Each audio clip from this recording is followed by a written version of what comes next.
I've got a live streaming case study for you today. We're going to talk about how Cindi Gay made $20,000 in a single weekend through her live streams. We'll dive into the tech. We're going to dive into the how she actually did it. And when it comes to the tech, what I want you to think about is, do you have to really have all the super fancy stuff? Huh? In order to make money at live streaming? We'll dive into that for sure. Welcome to Live Streaming Pros and ECAMM Live with Go Live Now. This is the show where we help you get more out of your live streams. And if you're new around here, I would love to have you type new in the comments so that I can meet you. And if you are new, then you don't know me. Well, hello there. I'm Luria Petrucci from Live Streaming Pros, where I help you create professional live video that is uniquely you. And I am so excited to introduce my guest to you, Cindi Gay. Welcome. Thank you so much. Hi, I'm so excited to be here. I'm watching you do this intro and I'm slipping into, oh, okay, I'm watching Luria. And it's like, oh, wait, no, I got a job to do. She's like, wait, I'm on camera. I'm supposed to be on camera. And by the way, that dancing in advance, if that had been recorded, I would have had a loop instead of working through it, because that was a lot of work. Well, you did fantastic during the countdown timer, I gotta say. Make and do crafts is new. Welcome. Well, you're gonna be in the right place today because Cindy's channel is all about rug hooking, which is in the craft DIY space. And I bet I'm not the only one asking, what exactly is rug hooking, Cindi? Yeah. And when I introduce myself and I say that I teach traditional rug hooking, if I don't say it carefully, it comes out like rug cooking. And then people are like, what? And it's amazing how many people don't say anything until we're into the conversation a bit and they go, oh, I thought you said cooking. I was trying to figure that out. We're going to cook some rugs. No, that's bad. So traditional rug cooking is basically we take a backing and we take strips of wool fabric and then we pull it through the backing. So I'm going to move out of the frame so my camera will focus and show you. This is a room size rug that I'm currently working on. I have it draped over a clothing rack so that I can stash it in the studio because it's huge. But this is the rug that I'm the most famous for. It's gorgeous. Thank you. That's a village of Pemberville. It has my family in it. The house we used to live in, we've moved to the country, so we don't live in this house anymore. But it's still a rug that is near and dear to me because I feel like it started everything. You know, it got me my first teaching job. I won Best of Show in a national event. And then all of a sudden you've got the stamp on your forehead that says, you know, you're a good rug hooker. I had been hooking like a year or two. That's it. Wow. But they didn't care. They saw that rug and they thought everything was fine. But I always thought of myself as an artist looking for a medium.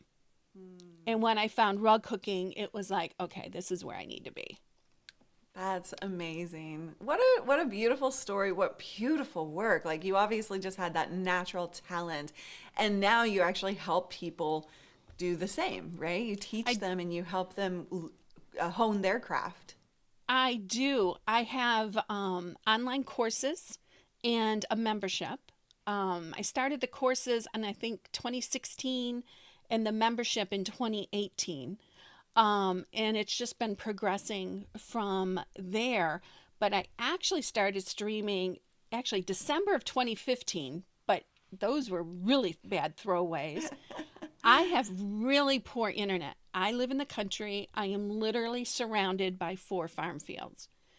Wow. So I struggle with an internet connection, but I found ways to make it work.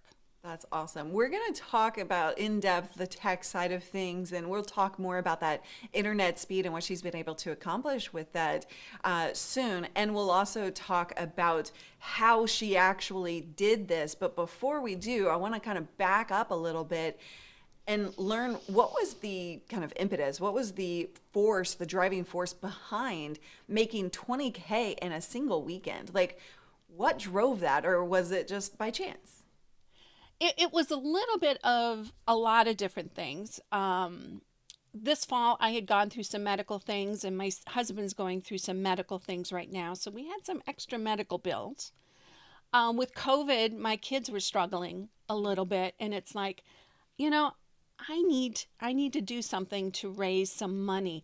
And I don't do the fancy launches. Yeah. Okay? I do lazy marketing. So, and it's worked for me. And it's worked really, really well. One of these days I'll get my together and I'll be able to market for real, right? But it was a price increase. It was like, I need to raise the price, and darn it, I need to tell everybody I'm going to do that before, which I didn't do. I told them on live stream, and then I forgot to mention it again. And then the deadline came up, and it's like, okay, a couple people have bought, but I need to let my email list know. So I started basically just a simple email campaign where I sent out, a series of emails, just reminding them, what was available and, what the price increases were going to be. And they chopped it up. I mean, it was a great response.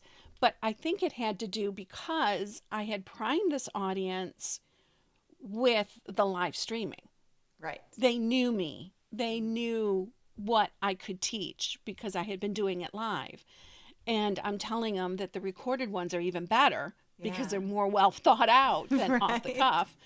And I think that's what made the difference. I love that. And I want to point out, guys, she has 4,500 subscribers on her YouTube channel. Only 4,500. And she made 20,000 in a weekend. How many people do you have on your email list? Right now I have probably right around the same amount, a little bit more. I'm sure they're not a 1-to-1 match. Right. But I will send out emails, and I make my unsubscribe button very obvious. Good. Yeah. Okay, so people can unsubscribe at any time, which keeps my cost a little bit lower. Yeah. Right? I'm not over that $5,000 limit, but I have like a 60% open rate. So when I send out an email, I'm getting, I'm paying ConvertKit, but they're opening it.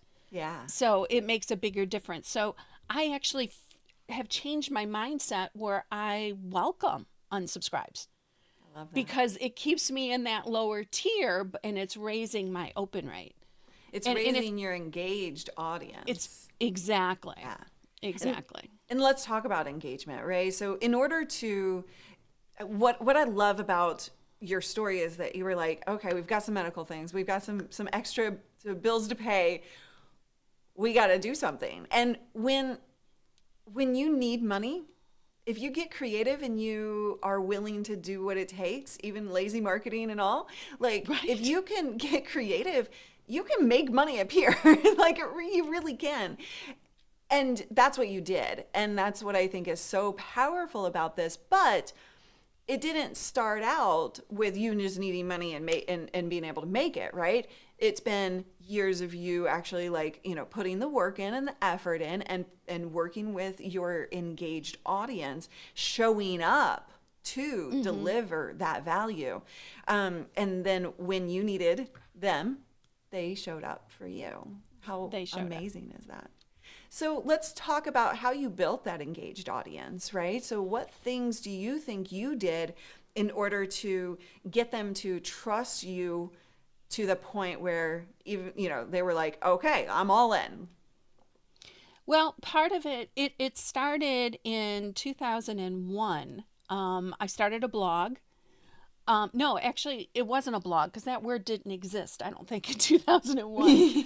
I started a website because it was all HTML. It was all hard-coded. And I tried to put video on it because I knew how well that would work for my niche. And I even went to WordPress meetups. in big cities. I would drive several hours to a big city and go and how do you put video? And everybody's like, you can't really do that. And I'm like, I'm sure you probably can. And they're like, oh, you need to go over there and talk to John, which John wasn't his name. I don't remember his name. But what John did was John ran porn sites. And he knew how to put video up. I bet he did. He did. But because Kyle was like, okay. And you could tell he was a little hesitant to tell me at first, you know. I was considerably older than everybody else in the room. But he did tell me, he was very honest. He goes, it's really, really difficult.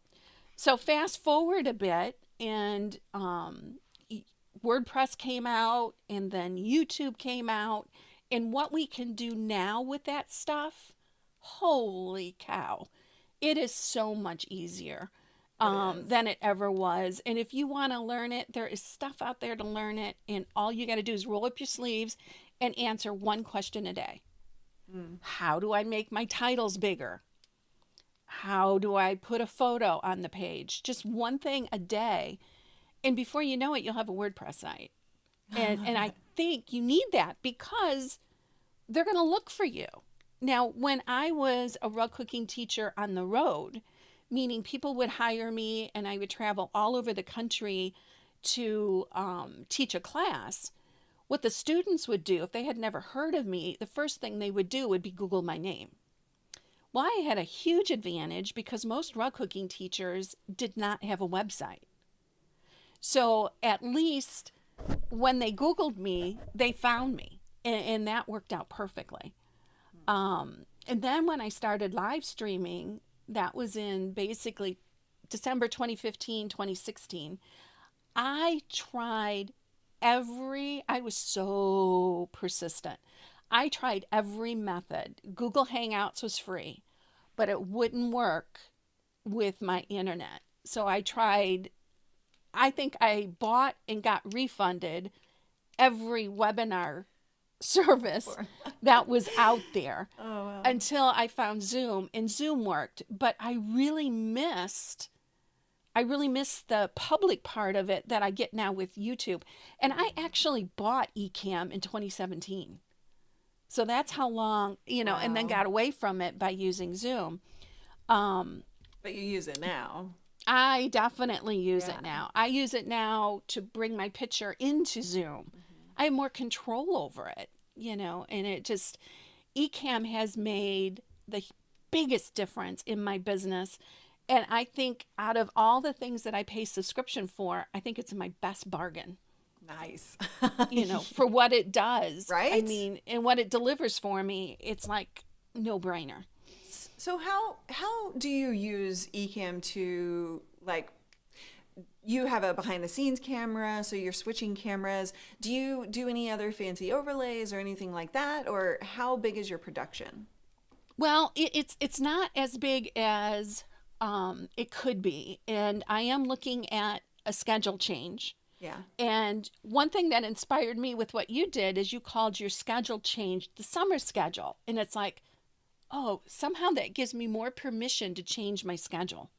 So I'll be a little transparent here. I never use the word change if at all possible. So like when you're adjusting, right? So when you're adjusting like times or a schedule or something like that, people buck against the word change. So it's like, hey, summer schedule. Summer schedule. And all of a sudden it makes sense. So I'm looking at that and I want to do more deliberate lives. Quantity was important, at least to my audience during COVID. A lot of rug cookers are isolated and are home alone. And this was their only connection to the outside world. They couldn't go to their regular meeting, down in the church basement. Right. It didn't exist, particularly for that age group, because my demographic, I'm generally one of the youngest people in the room, especially when I started 20 years ago. But, 70s, 80s, it's an expensive hobby. Every yard of wool behind me cost anywhere from $60 to $90 a yard. Whoa.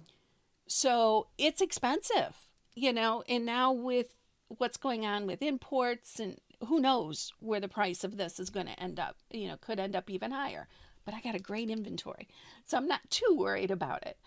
And so what you did during COVID was really offer that connection with your audience. And so, I mean, as we learned in 2020, people need connection. People need that human interaction.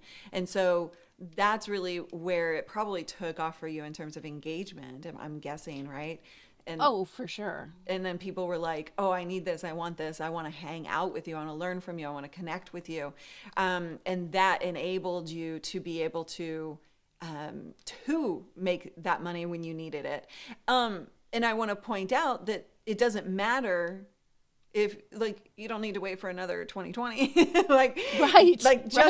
Just that understanding of of connection, is the most important piece of this, right? It doesn't matter. It's that connection and that engagement and that conversation.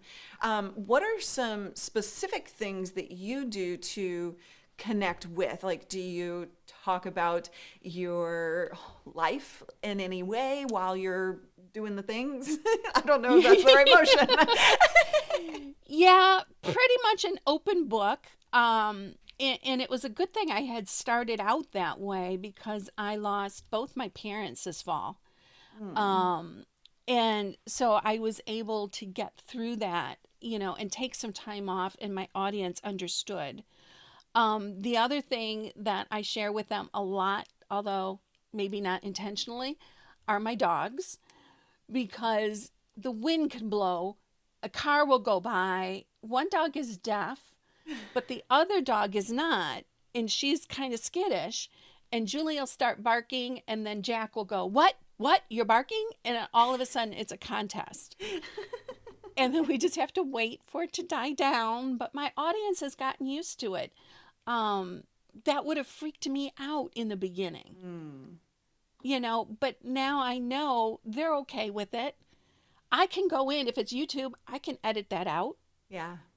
As long as I stop talking and then wait for them to stop and then pick up again, I can trim that out in the YouTube editor. Yeah. So it's not permanent. That's an amazing tip for most people, if they get freaked out when something happens like that. And you told me, like, you'll literally get up, you'll walk off camera and just like go deal with it, and then your audience is totally fine. You don't come back to a dropped numbers, right? Like, no. They're like, oh, I'm out of here. Yeah, they're fine with that. Yeah, it's good. Yes. Fantastic. Okay, so let's go into that weekend a little bit deeper, right? So you decided to do a price increase. So you talked about it on stream, and you did an email list promotion. What kinds of things did you do on stream to promote that price increase? One thing I learned, it was completely by accident. It was one of the gals who wanted a particular course, and she says, I've read the sales page, but I still don't understand what's included. So it was like, well, I could answer that, but it's going to take me a while. So I just turned on ECAMM. I did recorded my screen and went through what was there. And I clicked on different things and, mentioned how it would benefit them.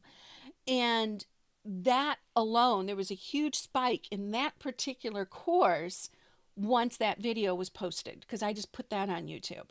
I love and then that. I used the link to that in my emails. If you want to learn more about this course, go watch this video. And it's like, note to self, I need to do that for all of my courses. Yeah, that behind the scenes view of what you get is so powerful. Right. Yeah. That's very cool. Did you have any fear of selling or talking about something live? Did you ever encounter that? More so when I first started. The first time I launched the color planning course, which was my first course, I went through all the usual. Is it priced too low? Is it priced too high? What if nobody buys it? What if? And I have a pretty good tolerance for just jumping in and trying something. So I jumped in and I tried it. And this is when the price of my course was really, really low, probably too low. I think that first launch, and I'm putting that in air quotes because it wasn't a true launch. I mean, it was, again, lazy marketing. I mean, I did some, but I didn't follow through the whole formula. And I think I made $13,000 that first time. And it was kind of like, okay, this is going to work. And that was selling a course that really didn't truly exist yet. You know, I had the framework set up, and then I did some lives with them to talk about what their questions were, and then develop lessons about all their questions.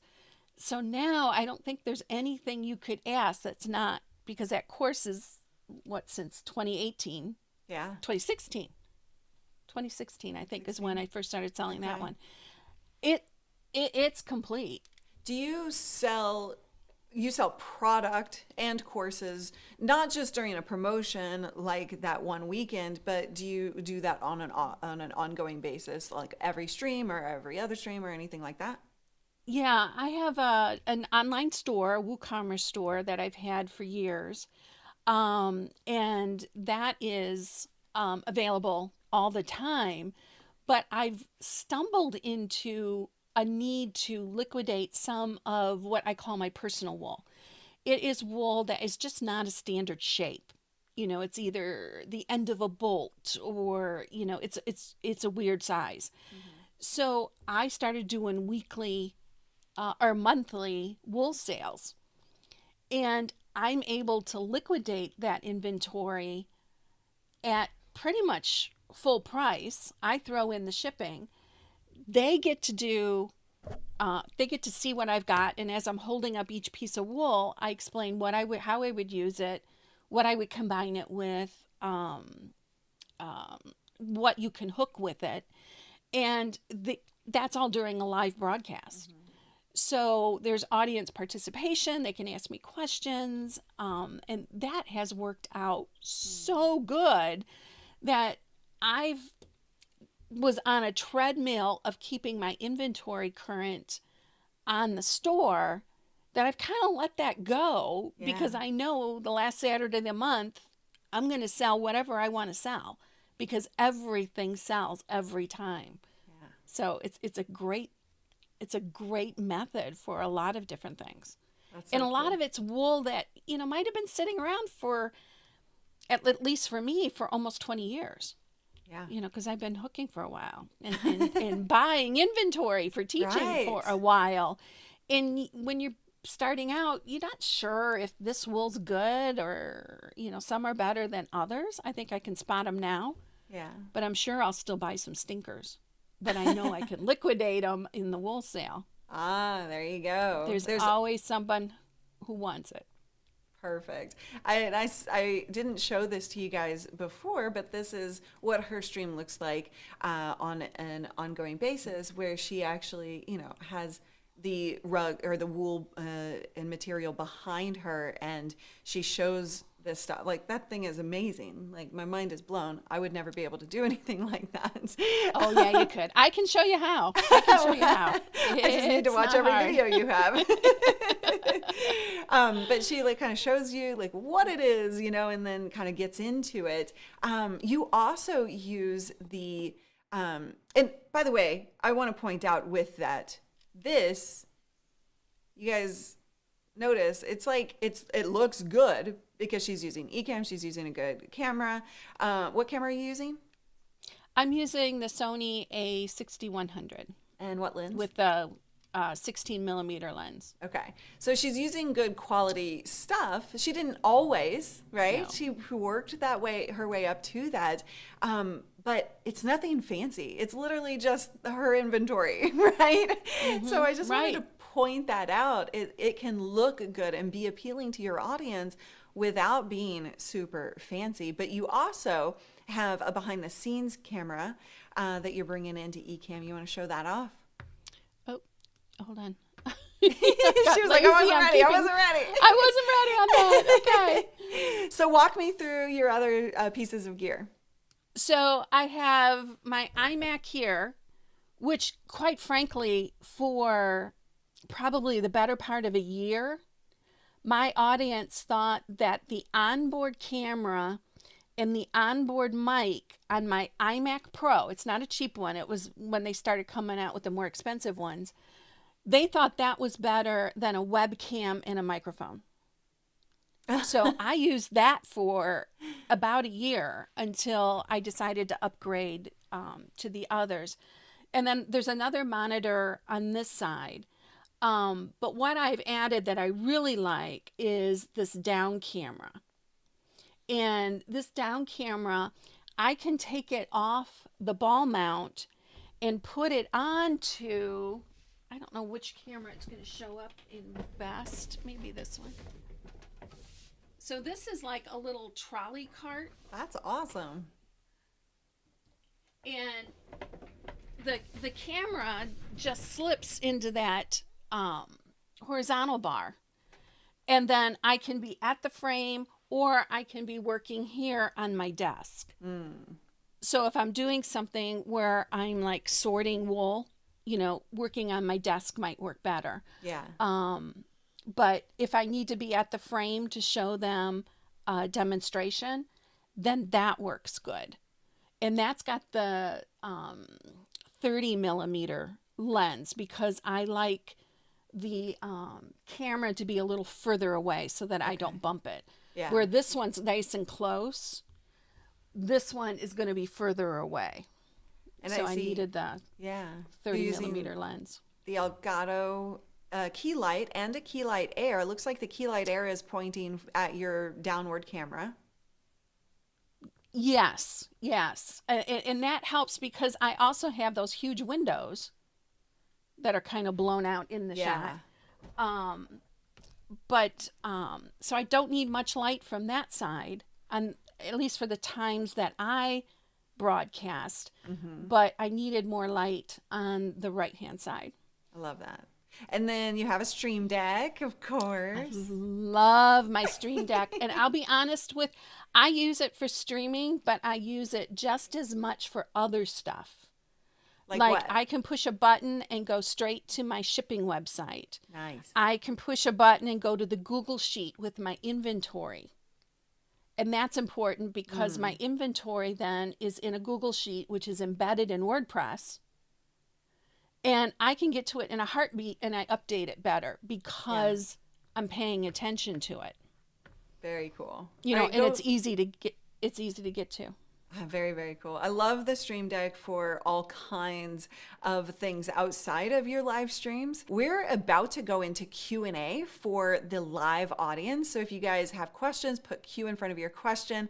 But if you're watching the replay, you definitely want to watch Cindi go evaluate. If you're if you're in the crafting space, like evaluate what she's doing. She's not trying to be somebody she's not. She's putting her all into it. And Cindi, I just would love for you to share where people can find you and also what you're like, answer where they can find you. But I also want to hear after that, what is your biggest lesson learned over the years for live streaming? Okay, so you can find me at the YouTube address that is there. My blog and store is at cindigayrugcooking.com. And then my online courses are at howtorugcook.com.